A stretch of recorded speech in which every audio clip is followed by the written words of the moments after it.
I never thought a quiet night at home could make me question everything about my life. As a mother, I've always considered my son Jake my world. He's my only family, my anchor, and my constant companion. I'm Laura Jensen, 44, an ER nurse in Denver. My divorce left me with Jake, then just 7 years old. For 15 years, it's been the two of us, surviving, laughing, and supporting each other in ways outsiders couldn't understand. Jake has always been mature, kind, and fiercely protective. Our bond is deep, maybe too deep. Friends sometimes joke that we're more like siblings than mother and son, but I never thought it was a problem. One chilly October evening, Jake came home late from his lab shift. Exhausted, he collapsed on my bed for a moment's warmth. I sat nearby, watching him sleep, marveling at how much he had grown. Over time, I noticed subtle shifts. Jake's glances lingered longer than before. He spoke less but observed more. I chalked it up to his growing maturity and the stress of adulthood. Still, something unsettled me. He seemed to hover closer, not out of malice, but out of an unspoken need, for reassurance, for attention, for connection. I realized our closeness, once comforting, might have blurred boundaries. I reminded myself we were adults now.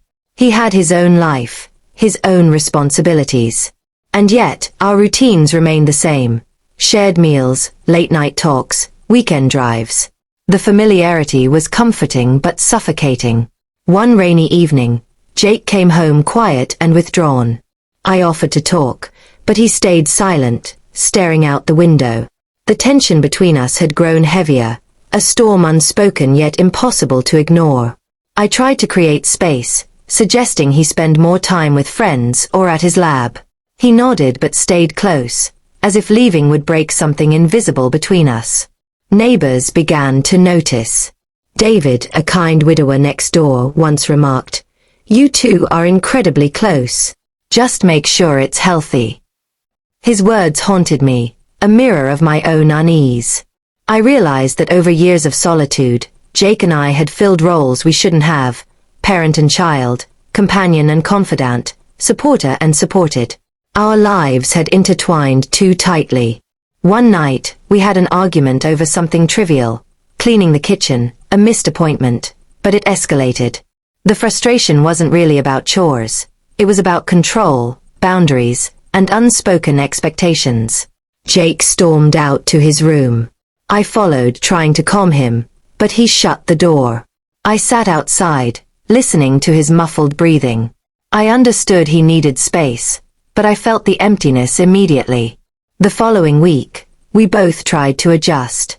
I took longer shifts. He went to friends' houses. The distance was awkward at first, like learning to walk again after a long illness. I began reflecting on my own habits. How much had I relied on Jake? How much had I prevented him from growing fully independent? These questions were painful but necessary. Jake returned home one evening after volunteering. He seemed calmer, more focused. I noticed a subtle change in his demeanor, a quiet confidence I hadn't seen before. We started spending time together differently. Meals were shared, but conversations focused on his experiences, his ideas, not just our routines. I realized letting him grow was not losing him, it was strengthening our bond. David's words came back to me. Boundaries, he had said. Respecting them was crucial. I saw now that our closeness was not inherently wrong, but the lack of boundaries had created tension. Over time, Jake became more independent, exploring his life outside our home. I found myself missing him less in a painful way and appreciating him more in a healthy way. Looking back, I realized the challenge wasn't just about emotional attachment. It was about learning to let go, to allow growth, to accept that love sometimes means stepping back. Now, our relationship is strong but healthy. We share trust, respect, and affection, without dependency. The storm has passed, leaving only a bond that is secure, respectful, and enduring. Do you want me to do that?